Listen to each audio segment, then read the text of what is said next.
Good evening. Good evening. I'm glad to have each of you here this evening. And we are going to be exploring health and happiness through this weekend. And I'm excited about the things that we get to share while we are here. And the topic ultimately is wellness. Behind me there's some banners. They're spelling an acronym called New Start. And New Start stands for nutrition, exercise, water, sunshine, temperance, air, rest, and trust in God. And these are factors that are necessary in order for individuals to maintain health. But sometimes we're unhealthy and we need to gain health as well. And so these are factors that are actually involved in the regaining of health. I am the president and medical director of Agouti Pines Institute. And Agouti Pines, we operate a lifestyle center. Been around since 1970, so 47 years. And it was started by Drs. Agatha and Calvin Thrash. She was a pathologist. He was an internal medicine specialist from Columbus. And they, very early on, got a vision of changing lifestyles and using that as a means of treating disease. And their exploration of various different natural remedies and lifestyle factors led to the development of the Institute, and the Institute has trained many individuals through the years that have gone on to various different locations in the world to continue on the same type of work of helping individuals and educating them. And we are going to be talking about some of those lifestyle factors. Part of what we're going to be talking about today, Drs. Calvin and Agatha never talked about when they were earlier on in their career. Why? Because we didn't have the research. And the studies were just not there. And tonight we are going to be looking at this topic called changing genes through lifestyle. Changing genes through lifestyle. Now, these two mice that you see on the screen are drastically different in appearance and function. The mouse on the left is called an Agouti mouse, and it's called an Agouti mouse because it contains a gene called the Agouti gene. And this gene causes the mouse to be yellow, it causes it to be obese, and it causes it to be prone to diabetes and cancer. And the mouse on the right has a normal coat. It's not obese, it is not prone to cancer, and it's not prone to diabetes, but the mouse on the right has the very same Agouti gene, right? It has the very same gene. The two are genetically identical, so why are they so different from each other? Well, we know that DNA is the molecule of heredity. It transmits information from one generation to the future generation in the form of this giant molecule, deoxyribonucleic acid. And it contains individual units, letters, called nucleotides, which make up the language of genetics. And in order to reproduce information accurately from generation to generation, we're dependent upon this intact DNA code. And it's just like there's a book. You have a book that conveys information, a story. Maybe it's a book that conveys instructions. And its reader is the information and the story that they get is dependent upon the accuracy of the information that is conveyed in the book. Right?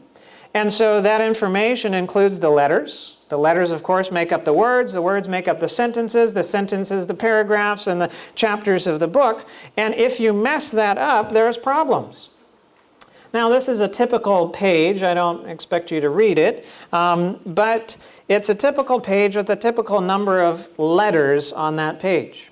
Now, if you take your DNA molecule, just one DNA molecule in one cell of your body, and you put the letters that are contained in that DNA molecule on a page like this, and then you add the next page to it, and the next page to it, and the next page to it, until you've gone through all of the letters that are in the DNA that's in one cell of your body, you will have a stack of papers 300 feet tall. That's pretty amazing, right? 300-foot tall stack of papers, all containing these letters that you have in the DNA molecule. It contains about 3 billion of these letters, and so it conveys lots of information. But one of the other amazing things about this is that that information is packed into each nucleus.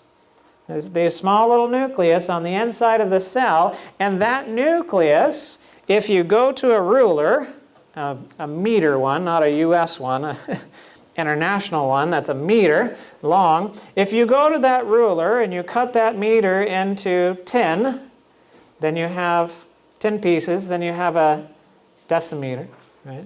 And you cut that into 10, you have a centimeter. You cut that into 10, you have a millimeter. And you get a really sharp knife, and you get that one little millimeter, and you cut that little millimeter into 1,000 pieces. 1,000 little pieces. Each one of those little pieces is what's called a micron, and the nucleus inside the cell is a micron in size, from one side to the other. So 1,000th of a millimeter, and you pack all of that information inside of it. It's amazing. If you get these letters and you mess up their sequence, you're going to have problems, right? So you can understand it's time to dream. Right? Some of us, it might be late. Others, it doesn't seem so late, right?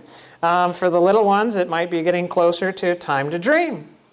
But if you mess that up and you substitute a letter, well, it might be tame to dream. Well, what are you going to tame in order to dream? It changes the meaning of the word. And you might reverse it, and so it's emit to dream. Okay? What does that mean? Or you might delete something out of there, so it's terodrem. Okay, it doesn't make much sense. Or you can insert an extra letter in there, and so you've got tim et odrim. Right? So there's various different ways that it can get messed up in that language, and it's the same thing in the DNA language as well. It can get messed up. Now, genes. What are genes? Genes are sections of DNA that contain the code that's necessary to make proteins. And proteins are responsible for the structure and the function of the cells. And so if you have the proper proteins, then you'll have the proper function for the cells in order for them to work the way that they're supposed to. But if it isn't made the way that it's supposed to, then it's not going to function the way that it's supposed to. And one of the examples of that is sickle cell disease. Anybody, you know anybody that has sickle cell? Some do, all right? I've treated individuals with sickle cell disease. So what happens in sickle cell disease? In sickle cell disease, the whole disease is the result of the change of one letter in the DNA code. Right? One letter. That one letter changes one amino acid that's used in making the hemoglobin molecule. And if you remember back to biology, hemoglobin is the molecule that helps to hold oxygen inside the red blood cells and makes the blood red. Well, when you have the change of one letter in the DNA, which results in the change of one amino acid in the hemoglobin molecule, under times of stress, low oxygen, sickness, other types of things like that, then that hemoglobin molecule doesn't stay together in the same shape that it had before. and it starts forming a sickle shape of the cell. And you can see that over on the right. You have that sickle shape of the cell. Now your blood vessels, they get smaller and smaller and smaller as you go away from the heart, and eventually they get so small that a usual blood vessel with this nice disc shape, it has to bend itself and squish through the capillaries, the smallest blood vessels. When it's in the shape of a sickle, it gets caught. It's now too big and it can't get through. Well, if it does get through, it has to break in order to go through. And so individuals that have sickle cell crises, what happens is you start getting this sickle shape. Those get caught in the small little blood vessels. They either break or they don't break, and they block up the blood flow, and you don't get any blood flow down from there. And individuals have pain. They've got swelling. They've got tissue and organ damage, and sometimes they die from the sickle disease. And that's just because of a change of one letter in the DNA. So it's important to have an intact DNA, right? And we know much of the physical characteristics of a person is determined by their genetic code that they possess. And we also know that many of the diseases which we suffer have a genetic foundation. With that thought in mind, let's go back to the mice. The agouti mice, all right? So both the mouse on the left and the mouse on the right have the agouti gene. But only the mouse on the left is expressing it. Only that one has the results associated with the agouti gene, the obesity, the diabetes, the cancer, and that yellow coat. So how is it that the mouse on the right has the gene, but it avoids having the problems associated with the gene? Well, if you're saying to yourself, there has to be something that is above the DNA that controls how it's expressed, then you're a very smart person, right? Because that's exactly what's happening. Here we have these agouti mice, and in a study that was published in 2003, the research just took genetically identical female yellow agouti mice, and they fed one group of them a normal mouse diet. Don't ask me what that was, they didn't delineate. But anyways, a normal healthy mouse diet. And in the other group, they fed them a normal mouse diet, but they supplemented it with B12, with folate, which is B9, with choline and betaine. Okay?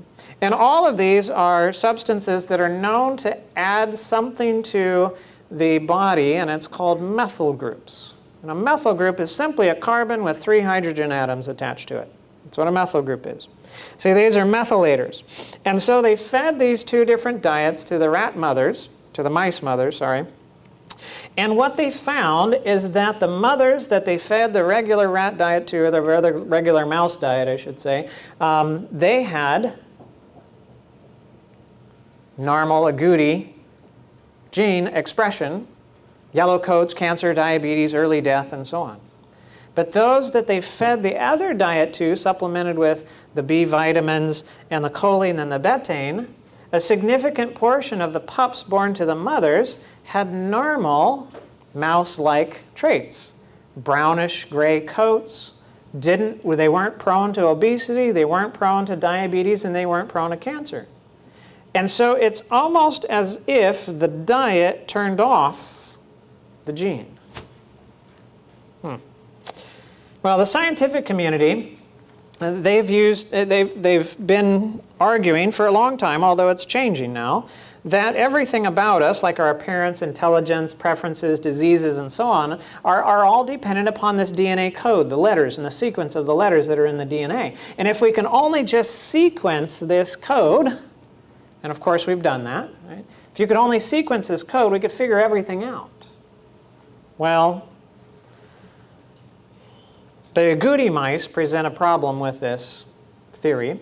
And you and I actually present a problem to this as well. Why? Well, you have hair and a scalp and brain and eyes and nose and ears and lips and tongue and heart and lungs and stomach and liver and bones and spleen and bladder and fingers and toes and skin. And every cell of your body has the same DNA. And so if it's just the code of the DNA that determines what the cell becomes like, how can you have all of these different tissue types but have the same book conveying the same information to all of the different ones, right? There has to be something else that's involved in it. Well, we see a problem with queen bees as well. Queen bees, they're genetically identical to the workers, but they have functional ovaries, but the workers are sterile. They have a larger abdomen, and the workers have smaller abdomens. The queens go and they kill rival queens. They go on mating flights, and they have this special piping communication. The workers don't have any of that, but they're genetically identical. So what's making the difference? Yummy, yummy royal jelly. You can actually find this in health food stores. Royal jelly, it's a protein-rich food secreted from the heads of the worker bees. And when you get a larva, and you have the larva grow up inside this royal jelly, that larva will be a queen bee. Right? She will turn into a queen bee. So it's the nutrition, just like with the agouti mice, that's making the difference. But what is the nutrition doing? Well, DNA can be tagged. You can add tags to the DNA, molecular tags. And one of those molecular tags is what we called about a methyl group. See, it's a little carbon with a few hydrogen atoms attached to it. And if that methyl group is attached to certain regions on the DNA, it turns down or it turns off the expression of those genes. So the overall effect of methyl groups attaching to the DNA is to turn down or to turn off the genes on which it's attached to. They have promoter regions, which is where the whole molecular complex attaches and goes, okay, this is a gene that we need to transcribe. So if you have a bunch of these methyl groups there, it doesn't do that so much. Another way that genes can be turned on or turned off is by modifying histones. Histones are kind of like wheels or barrels that the DNA wraps itself around. Right? And you can see that here in the picture. You have these wheels or barrels, and the DNA comes and it wraps around a couple times, and it goes and wraps around a couple times, and so on and so forth. Well, those wheels or barrels can be tightly wound up. And when they're tightly wound up, the genes can be hidden, so you don't get access to them. But if they relax and they unwind, then the genes are available so that you can transcribe them and get to them. Well, how do they relax or how do they tighten up? Well, they have little tails on them, and if you add methyl groups to the tails, they tighten up, and you hide the genes, so you can't transcribe them. But if you add another molecule to it called acetyl groups, you have acetyl groups that are added to it, then they allow it to unravel and they expose the genes so that the genes can be expressed. And finally, you have these small molecules called microRNAs that can attach to the DNA at different locations, and they can change whether those genes are transcribed or not. And all three of these molecular tags, methyl groups, acetyl groups, and microRNAs, and their effect upon the DNA and its expression constitutes a whole field of science that Drs. Calvin and Agatha never knew about, called epigenetics. Epigenetics is the study of inherited changes in gene expression not resulting from a change in the DNA sequence. Meaning, you got the sequence there. You've got the letters and you've got the words and all of that kind of stuff, but the genes just don't express themselves. Or you can change their expression by doing something above the DNA. In other words, adding these tags to the DNA so it changes how the DNA responds. And again, the genome is more than just the DNA. You have all of these tags that are associated with it as well. So you're not just the result of your DNA sequence, you're also the result of your epigenome. You're a result of all of these different tags that happen to it as well. Time magazine recognized the significance of this new field of science in its January 19, 2010 cover article, Why Your DNA Isn't Your Destiny. The new science of epigenetics reveals how the choices you make can change your genes and those of your kids. That might be a scary thought. Maybe. So let's take a look a little bit more. There might be, perhaps, an effect on the children based upon the mother's diet when she's pregnant. Think maybe?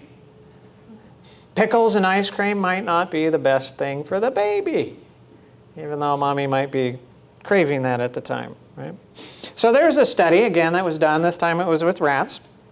And they were looking at different dietary interventions. And for one group, they gave them a healthy rat diet while the rats were pregnant. And while they were still nursing the pups until they were done with that nursing period. Then they gave another group a high-fat diet. And then they had a third group, which was a crossover group, where they gave them a high-fat diet, but then after the pups were born, they gave them to moms that had a low-fat, a healthy diet. And this went on from day 6 of embryo development through postnatal day 15. So by 15 days after birth, the pups are weaned, and they're foraging on their own, and so on and so forth. Right? So what they found was that the pups that were born to the mothers that had the high-fat diet, those pups would eat more food every time they ate. They would prefer high-fat foods if they had a choice. They had higher blood lipid levels. They had higher body weight. They went through puberty earlier. By the way, do you know what the average age of puberty was about early to mid-1800s? 17. Yeah. You know what the average age of puberty is now? Yeah, around 11. Right. So we've lost 6 years of childhood over time, and part of it might just be mom's fault. Sorry. Right. And then they had the high-fat the group that was then breastfed by the healthy diet mothers, and they had similar types of responses, but a little bit less. And so the researchers wanted to find out what's going on, what's causing these changes. Why is it that they are preferring high-fat foods? Why are they eating more? Why are they obese? And so on and so forth. And so in the process of investigation, what they found is that when the mother rats were fed this high-fat diet, it changed the epigenome, these tags, these molecular tags, in the developing fetus's brain, causing cells to develop in a place called the hypothalamus, a region of the brain, and those extra cells increased the levels of chemicals in the brain that led to the rats to eat more food, to prefer high fatty foods, and so on and so forth. And it's interesting because our influence can influence our children's epigenome, and it can have impacts throughout their lifetime. Another study was done, and this was in Sweden. In Sweden, there's a population, a village that's very isolated from many of the other villages. And so if they have crop failure, you can't just go to the next Walmart and buy all that you need, right? Or you can't go to the next village and barter and do all that kind of stuff to get food. If the crops fail, you starve. And so it's a really good population to look at, because now you get to look at whether, what are health results associated with being well-fed versus not being so well-fed, and so on and so forth. Well, they've been collecting information over about 105 years in regards to crops and how well the crops have done each season. And they also collect data from individuals that were born and lived through that and their death and what they died from and so on and so forth. And so they were able to correlate all this information together, and they came and found something very interesting with the study. They were looking at the grandfathers and how much food was available to the grandfathers when they were in their prepubescent time, about 9 to 12 years of age. Why? Because that's the sperm development is going to be beginning around that time, and that's going to have a strong impact during that time about what's going to be then passed on to children and so on and so forth. And so they're looking at that time frame, and what they found was interesting. The grandsons were affected by the grandfathers. And the correlation was this. In the years when there was poor crops, and they had to scrimp, and they had to eat less, and they had to try to make it through, and they were in this prepubescent age, the grandsons lived longer. But those who had a sufficient supply of crops during the 9 to 12 year age period, the grandsons died sooner, and typically from diabetes and cardiovascular disease. And looking at it, they discovered that it was because of epigenetic tags, epigenetic changes to the DNA that was passed on then to the next generation, which was then passed on to the next generation. It wasn't a change in the DNA sequence itself, but it was epigenetic changes that was passed on from generation to generation. And that affected the grandchildren with early death or longer life. So we find that the quantity of food permanently affected the health status of the grandchildren, and the DNA codes didn't change relative to that. So the queen bees, that's a nutritional issue. You change the nutrition, you change the outcome. Well, the agouti mice, that's a nutritional issue. You add the special nutrition to them and they change their expression. You get the mothers with the high-fat diets, and you change the nutrition, it changed the expression of the genes. And you have the study, the Swedish study, showing that the changes in these lifestyle factors, nutrition factors, we're talking about specifically right now, have a powerful factor in influencing the epigenome and causing genes to be turned on or turned off. In fact, when you look at the epigenetic literature, you find that of physical factors, nutrition is number one in its ability to change gene expression by changing the epigenome. But it's not just nutrition. So what's he doing? Exercise, right, thank you, exercise. All right, we've known for years that if you participate in regular resistance exercise, like weightlifting, there's a number of health benefits associated with it.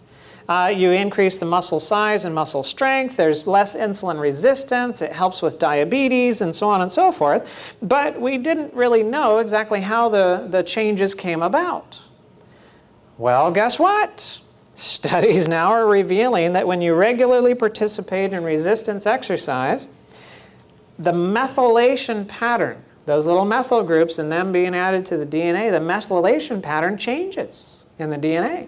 And you can study it beforehand and after exercise, and you can see changes in those methyl groups added to the DNA, which then allows certain genes to be expressed that allow for muscle growth and so on and so forth, and other genes to be suppressed, like genes that help promote insulin resistance. Right? And so you have these changes that ultimately end up in the function or the end result that we know of, where it improves diabetes and it helps to increase muscle strength and so on and so forth. Well, is there anything else that can impact the epigenome and gene expression? Sure. Rats. All right, so it's another story of rats, all right? And this is a series of studies that were done. And what they were wanting to do is to see if mothers' behavior can affect the children, all right? And so what they did in this particular study is they took some good mothers and they took some bad mothers, right? Did you know that rats had deadbeat mothers? All right, it's not all equal on the rat field either, right? So you've got you have some rat mothers that are very motherly, right? So the good rat mothers, they lick and they groom their pups, they give them extra space to suckle and so on. And the bad mothers, well, they just leave the pups behind and they go wandering and foraging and spend a lot of time away, and they don't lick and caress the pups so much, and so on and so forth, right? So there's these behavioral differences that you can see between the two. And so what they did is they took these nice mothers, very attentive mothers, right? And then they took the inattentive ones. And they raised them and they raised their pups and so on and so forth. And then they wanted to look at the brains and what was going on in the brains of the pups that were born to the nice mothers and the ones that were born to the not so nice mothers. And what they found is that there were significant additions of methyl groups in the brain, in certain regions of the brain, that affected stress hormone receptors. And those pups that had the deadbeat mothers ended up having high anxiety patterns throughout their entire lifetime. Now, how can you tell a rat has anxiety? Anybody know? Well, you have open field tests.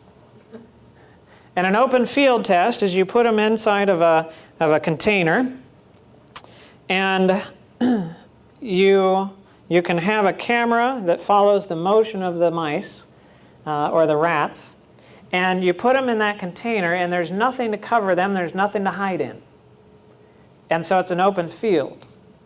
And rats will stay along the edge because that's the safest place to be, right?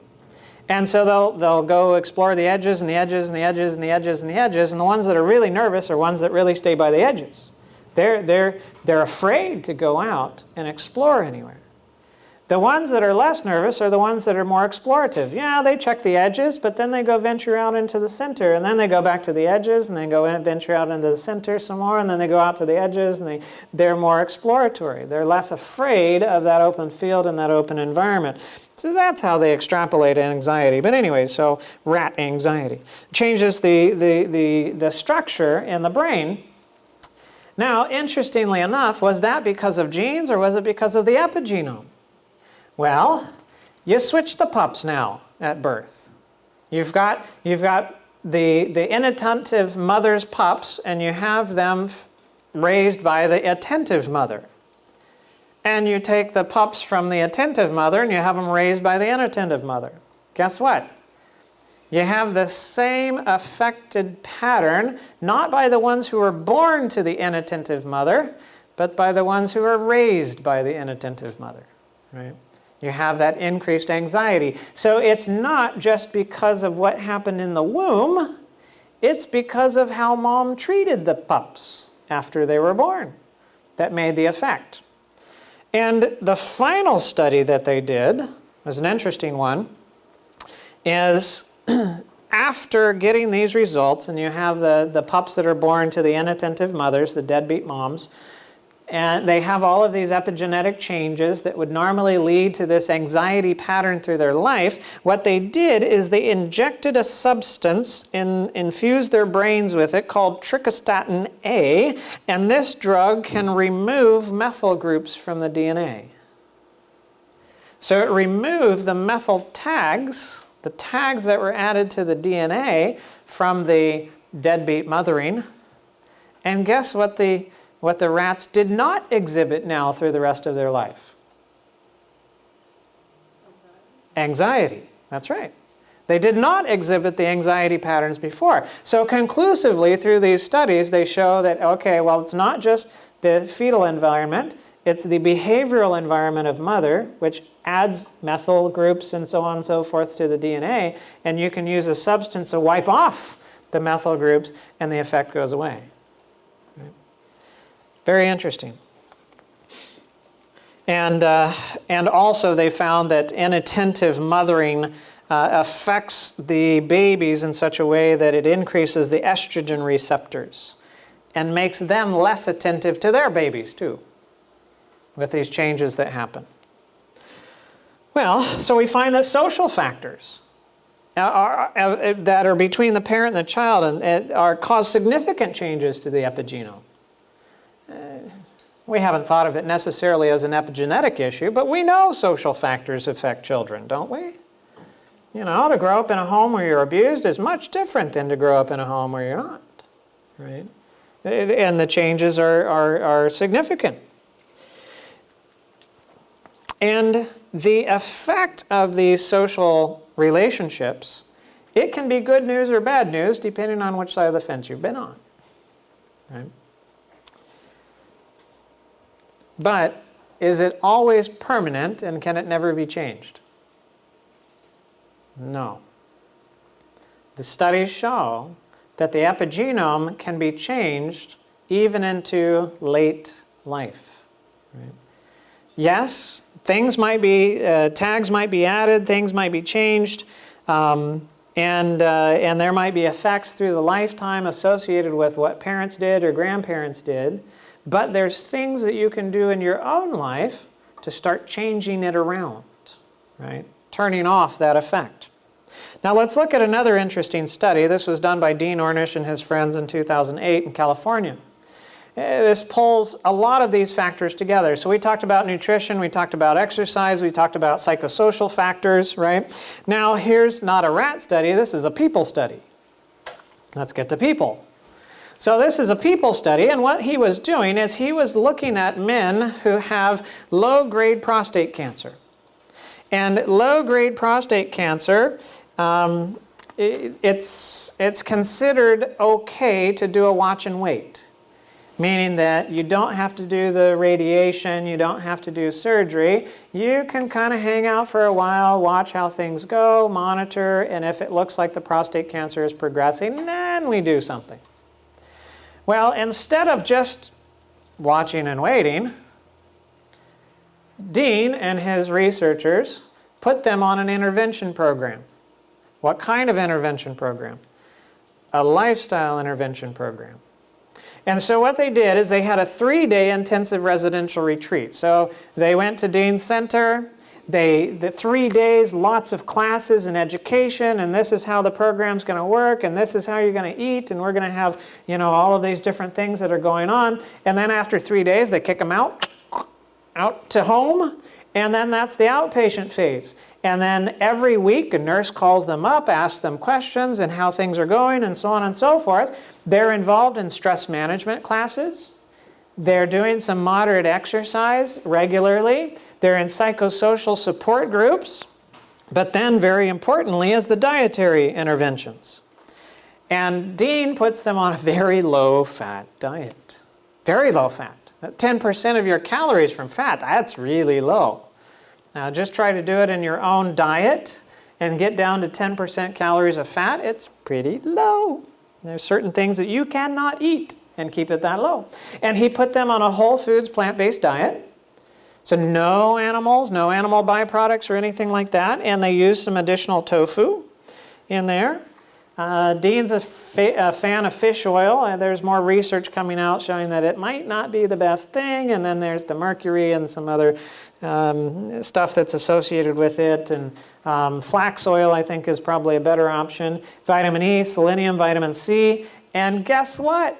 They gave them all of the food for the whole 3 months, just to make sure that people were compliant with the program. Now, I get to get into the study, and it might help me, and they provide all of my food for 3 months. I don't have any grocery bills. Right? That sounds pretty good to me. And I get psychosocial support and so on and so forth. The only downside is you've got to get a biopsy beforehand and you got to get a repeat biopsy afterwards because they want to know what's going on in the tissues and what's going on with the prostate and the prostate cancer. And what they found was this. Isn't it beautiful? Yeah, it's like Christmas. Red and green, with a little white in between, right? All right, so what is this? 30 participants involved in this study, 30 men with low-grade prostate cancer, and each column that you see here is each different man that's in the study. And so there's 30 columns here, and then you see the little white line in between, and then there's 30 columns on the other side.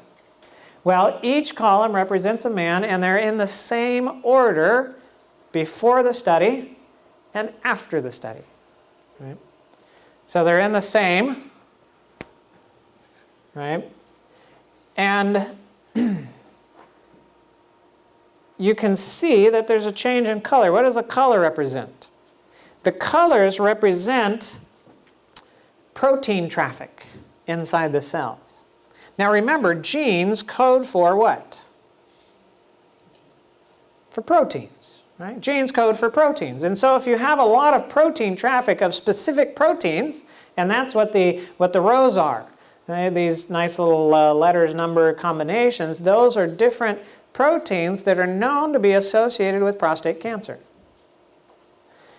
And it's looking at how active those genes are relative to prostate cancer. And dark red means much more activity, and light green means much less activity. And so now, with that information, you look at it and you go, oh, look, there's a bunch of dark red over here, and there's a bunch of green over on the other side. The intervention in just 3 months of changing the lifestyle and the diet and psychosocial factors and that kind of stuff, it significantly decreased the activity of the cancer-associated genes in the prostate cancer. Now, what implications might that have? Well, you might die of old age before you died of the prostate cancer, if the activity of the genes significantly decreased like that. Now, not only was the benefit associated here with the prostate cancer, but they also lost weight, their blood pressure went down, and their cholesterol levels improved significantly. Good stuff. Now, again, I'm the medical director at Agouti Mice Institute, and that's up just north of us in Sickle, Alabama. And over the last 5 years, I've had the privilege of working with hundreds of individuals and helping them to modify their lifestyle to adopt healthy eating patterns, healthy exercise patterns, right? Getting out in that fresh air and sunshine and so on and so forth, and using some natural remedies like herbs and water treatments and that kind of stuff, and teaching individuals how to live the healthiest way possible within the context of whatever their disease is, right? And at Agouti Mice, people come for 2.5 weeks, 17-day programs, and we have the opportunity to teach them. And while we do not ourselves do epigenetic studies, we see the results of changes to the epigenome.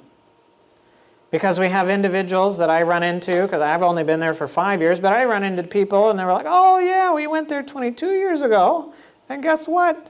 Oh, my doctor gave me a year to live, and I had lymphoma. And they didn't have really any treatments for me at the time. And I'm still alive, and there's no lymphoma, right? And somebody else, you run into them, and they're like, I was there 7 years ago, and I had cutaneous T-cell lymphoma. And there's really no good treatments for that. And it took 2 years, but it finally went away, and I'm doing fine. And I ran into somebody else, and they were there, and they had heart dysrhythmia issues that were going on, and very problematic, and looking at having to have interventions. And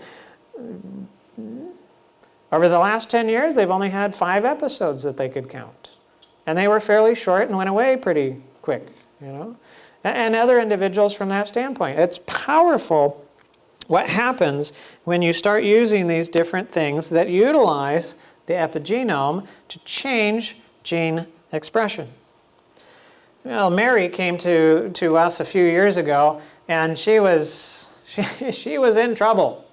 She was morbidly obese, and she had high blood pressure, high cholesterol. She was dealing with heart failure at the time. She didn't know it, but she was diabetic. We found that out when she came doing the blood work. And she had a really poor quality of life. She was in such a situation where she had difficulty getting from her living room to the car in the garage. It's an attached garage, not a detached garage, an attached garage. It was difficult for her to get from the living room to the car. And she would be so out of breath, it would take her about 5 to 10 minutes to catch her breath before she could then drive away. Well, where is she going to drive to? Well, she was a Christian woman, and so she'd drive to church. But she had to make sure that she left for church an hour early because she had to get the spot next to the front door. Because if she didn't get the spot right next to the front door, she wasn't going to make it to the pew. That was her life. And I had the opportunity of investigating in her case and finding out what was going on. And, you know, she was eating lots of meat. And that's high in cholesterol, right? And that's high in saturated fats. And she led a fairly sedentary life. And you know, exercise was just not a part of the picture. She was, I mean, the heart failure and all of that kind of stuff. And she was not staying well hydrated, right? So she was kind of chronically dehydrated. She was not getting out and getting her sunshine. And, oh, she loved food. Anybody here love food? The question is, does your food love you back? Right? It's okay to love food, but does your food love you back? If you only love it because it's killing you slowly, I'm sorry. You're not doing well. But if it loves you back, good, good. So, understanding all that was going on with her, these different violations of health that she was experiencing, what did we do? Well, we stuck her on a plant-based diet. You know, lots of grains, lots of fruits and vegetables, and some grains and legumes and so on. And that gave her a lot of fiber. It was low calorie and low fat. And guess what? When you have a lot of fiber and you've got less fat, you start to lose weight. And we put her on 2 meals a day. What are you talking about? Yeah, 2 meals a day. There's studies that are looking at cancer, colon cancer and rectal cancer, colorectal cancer, and associated with the number of times that you eat per day. And as you increase the number of meals per day, the percentage of your risk for colon cancer and rectal cancer increases significantly. So the normal American 3 times a day has about a 40% increased risk for cancer compared to those who are eating 2 meals or less a day, and those who are eating 4 meals a day have a 90% increased risk compared to that, and so on. So anyways, we put her on 2 meals, and in dealing with individuals who are diabetics, and we'll get to diabetes tomorrow, we have a whole session, whole hour on diabetes and how to treat it naturally. Anyways, we put her on the 2 meals a day. It really helps with the blood sugars. It really helps with the weight loss. It really helps with a lot of things. And then we, you know, had her be grateful while she was eating. Sometimes when you're not used to eating things that aren't so fatty and less salt and so on and so forth, you can have the tendency to grumble a little bit. But eat with a grateful heart, and we got her involved in a progressive exercise program. You know what that was? It was breakfast. It was lunch. Because in our center, her room was farther to the kitchen than it was for her to get from her living room to her car. So just getting the meals was a chore for her. But it was a challenge as well, and she got hungry, and we didn't feed her in her room. So she had to go walking, and eventually we got to the outdoors fresh air and sunshine for her. Good stuff, and lots of water. So her room was the first one down the hall on the left, room 1. This is one of the halls inside. And so she had to walk down the hall and come down the next hall and go down to the kitchen. Well, one day when she was walking by the kitchen, she went to the front veranda area and decided, you know, I'm going to look out the front door. Of course, you got to walk there, so she did. She walked there and she looked out and she said, well, that looks like it's interesting outside. I think I'll go there tomorrow. So the next day she did, and she went out to the veranda and she sat down on one of the benches there and she thought, you know what, I think I'm going to just walk under the veranda. So she did a lap under the veranda. And a couple days later she decided, well, maybe I'm going to just, I'll tackle the parking lot. Right? So I'll do a lap around the parking lot. So she did, and then she took a break, and the following day she did a lap around the parking lot and took a break and then did another lap around the parking lot. And after a few more days, she looked at the whole center and she said, all right, you know what, I think I can walk around the center. And so she did. She started walking around the center. And she stayed with us 2 sessions. Sometimes people do. And so she was with us for about 6 weeks. When she got to around 4.5 weeks of her time there, this is kind of our campus aerial view. The lifestyle center is up there where the smiley face is. And then we have, you know, the road and the farm and all that kind of stuff that we have. And so about 4.5 weeks into her stay, she was walking all the way around there, over a mile a day. Oh, wow. And she learned to say no, you know, to control that appetite a bit, eat for health rather than for taste. And so those health habits were strengthened, and she was following more of these laws of health. And over a 6-week time, she lost 30 pounds. Her blood sugars came back to normal. Her blood pressure was now controlled, no need for medication, and she was getting her life back. She knew that she was going to die soon before she came. And so she put every effort into cooperating however she could. Jackie, she came to us, she was overweight, she was suffering from insomnia, chronic fatigue syndrome, and she had fibromyalgia. And her life was just a continual experience of suffering. Now, early in her life, that wasn't the case. She was an exerciser. She slept well. She, you know, she controlled things pretty well. But something happened. You know what happened? She got married. She got married. Right?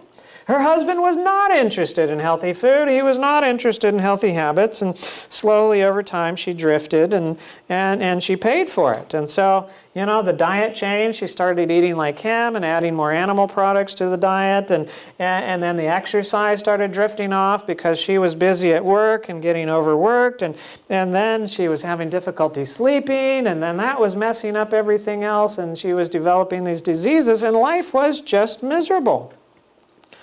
And so Jackie came to us, and just like with Mary, I began to identify the things that weren't working so well, and we started with a nice plant-based diet. Actually, we didn't start with the plant-based diet, we started with a fast. Yeah, like 3 days fast, you know. Fasting is good. There's lots of really good research with fasting and showing the positive benefits. Immune system, 3-day fast, 72 hours. There's resetting of the stem cells in the immune system, implications for autoimmune conditions and cancer and so on and so forth. Really good stuff. But anyways, after you haven't eaten for 3 days, guess how good salad looks? Yeah. Oh yeah, you're like, oh yeah, I'll eat that. And it's good for you, right? So we had a nice plant-based diet, and we gave her lots of water to drink and got her walking on a regular basis, even though it hurt. Got her push through the pain and keep walking and so on, and got her out there in the sunshine and the fresh air, and we did some water treatments, some hydrotherapy treatments. We're going to demonstrate a few of those on Sunday, around 2-ish or so, and got using some herbal teas, got her on a regular schedule as well, and pointed her to her Savior.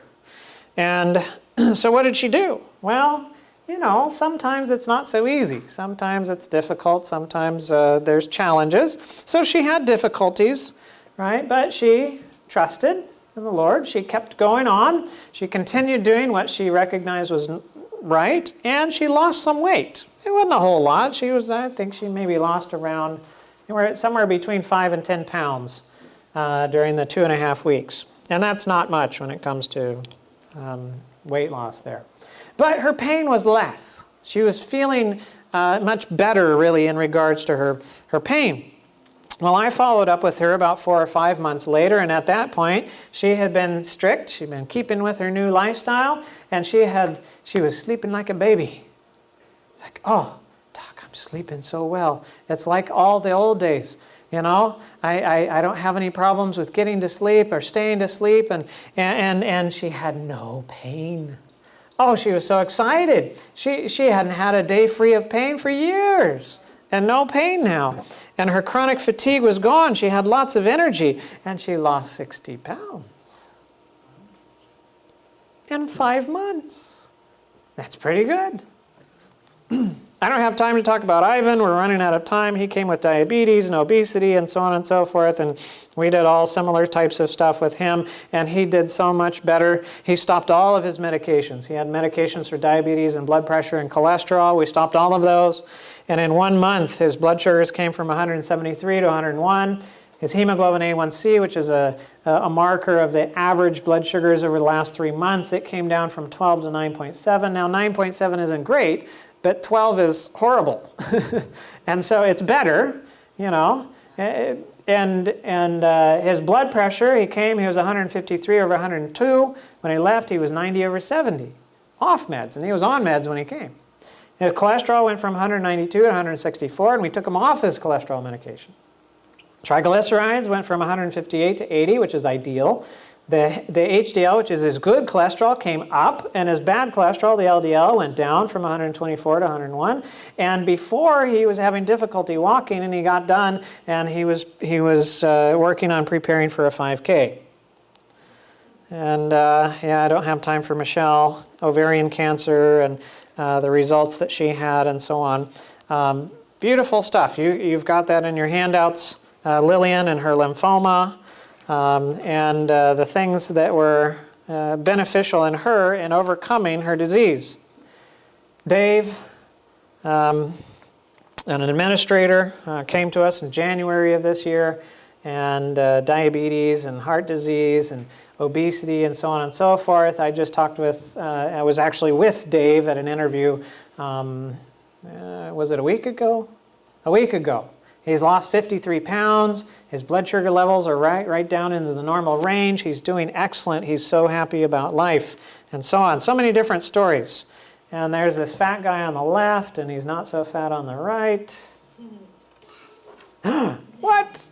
Oh, yes. You know, you got to have your own personal experience in, you know, and lifestyle change as well.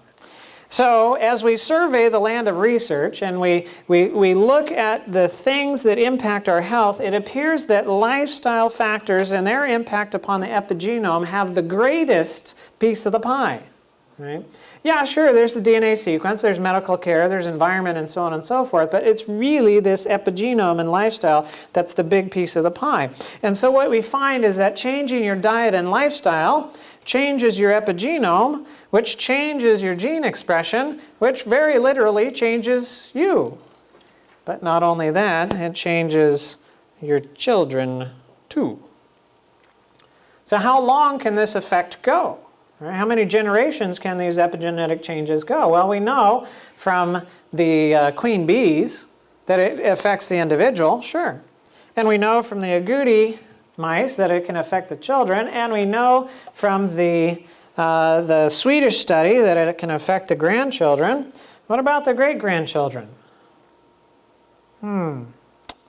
Well, I'm sure that there's probably studies out there already, but I come from a Christian background, and so I'm going to pop right here to here. Exodus 20, verse 5. I, the Lord thy God, am a jealous God, visiting the iniquity of the fathers upon the children unto the third and fourth generation of them that hate me. A lot of people look at that and they go, oh, what a vindictive God that is. Right? You do something wrong, and he's going to take it out on your children and your grandchildren and so on and so forth. No! He's just saying, I know how I made you. I know how you work. You don't know anything about epigenetics several thousand years ago, right? But I know how you function, and if you make these choices, it's going to affect your children and your grandchildren and your great-grandchildren, and the effect will cease about there, right? And so he's giving loving warnings to his children. So what do we find? Well, we find that your genome, the DNA code, hopefully remains fairly stable. We could get into a whole different discussion and talk about mutations and how many mutations and so on and so forth. Generally, there's this thing called genetic entropy, a whole new, again, another area of science, but anyway, genetic entropy, it shows that we accumulate somewhere around 200 genetic mutations every generation. Harmful. Right? Evolution is not helping us out. We're going the other direction right now. So we find that the genetic code remains relatively stable, but the epigenome is very pliable. It can change even through time. And one of the factors that can modify it the most so that you have the best effect associated with it is nutrition. Right? And we didn't talk about this specifically, but that epigenome is most able to be influenced when you're a fetus, when you're developing in mother's womb, and then as you're little. But it can still be influenced, and it can still have epigenetic changes even when you're older. So you never, until you're dead, get too old to actually change the epigenome and the effects that are associated with it. And both the chemical and the social environment, right? It's not just what you eat and what you do, it's also how you speak and respond and attitudes and behaviors and so on and so forth, right? Those actually impact the epigenome as well. And thus it impacts gene expression and function. And epigenetic effects are surprisingly specific. Certain genes, and we weren't able to go through some of those studies, but only certain genes go up and other genes go down. It's not like a shotgun and you knock everything out. Specific ones go up and specific ones go down. And environmental exposures can impact disease susceptibility, not just for you, but also for generations to come. And the epigenome is the vehicle through which lifestyle factors and environment impact gene expression. So why does lifestyle make a difference? It's because of the epigenome. That's the method or the structure through which the lifestyle factors are making its impact. And these changes occur over a relatively short period of time. It doesn't take many, many, many years to accumulate. It happens very quickly. And we find changes even within days of working with individuals. Right? And while in the past we had looked at things and said, okay, well, I have this gene, and so that's why I am the way that I am, or I do this or I do that, what epigenetics is showing now, there's personal responsibility. Right? And what we choose to do and what we participate in and how we eat and how we exercise and so on and so forth has a very real effect and impact upon the outcomes. Right? And it affects yourself. It affects your children. It affects the grandchildren. So make your decisions before you have children to be healthy. But that's not all of our cases. Right? So maybe we're an hour late and a dime short. Right? Maybe you already dug your hole and now you got to live in it. Right? You had all the unhealthy behaviors and now it's affected your children, and they have, lifelong issues associated with your stuff. Well, God loves you, and He loves your children too. Right? And He's able to take your mess-ups and your mistakes and all of that kind of stuff, and He's able to turn those into stepping stones to success. And whatever spaghetti noodle you get yourself wrapped up into, and however many knots you have tied into it, He can undo it. Right? He can undo it, and He can untangle it, and He can get you out. And He's not just looking to forgive you, He's looking to help you overcome. Right? And as we make those changes, as we cooperate with Him and so on and so forth, we develop a new epigenome. And that develops really a new you. So what if you've messed up your children? Well, you got two weapons. You can pray. Pray for them, right? But you can also give them your own personal example, right? Live a healthy life around them. Don't flaunt it. Don't push it in their face. Don't do all of that kind of stuff. Just live, right? And eventually they might get the clue, oh, hang on, like mom and dad are like different. And it's not just a temporary different, they're like really different. And at some point they might come back and go, what happened? What are you doing? Like, you look good. Well, that's the time to just tell them what you're doing. Not judgmental way and so on, just tell them what you're doing. One quote, many are inquiring, how am I to make the surrender of myself to God? You desire to give yourself to Him, but you're weak. Immoral power, slavery, and doubt, and controlled by the habits of your life of sin. Your promises and resolutions are like ropes of sand. Hey, ooh, anybody try to make a rope out of sand? Wouldn't work very well, huh? So your promises and resolutions are like ropes of sand. You cannot control your thoughts, your impulses, your affections. The knowledge of your broken promises and forfeited pledges weakens your confidence in your own sincerity and causes you to feel that God cannot accept you. But you need not despair. What you need to understand is the true force of the will. This is the governing power in the nature of man, the power of decision or of choice. Everything depends upon the right action of the will. The power of choice God has given to men. It's theirs to exercise. You cannot change your heart. You cannot of yourself give to God its affections, but you can choose. You can choose to serve Him. You can choose to give Him your will. Right? Then He will work in you to will and to do according to His good pleasure. That's a good thing because I don't do so well. Thus your whole nature will be brought under the control of the Spirit of Christ. Your affections will be centered upon Him. Your thoughts will be in harmony with Him. Through the right exercise of the will, an entire change may be made in your life.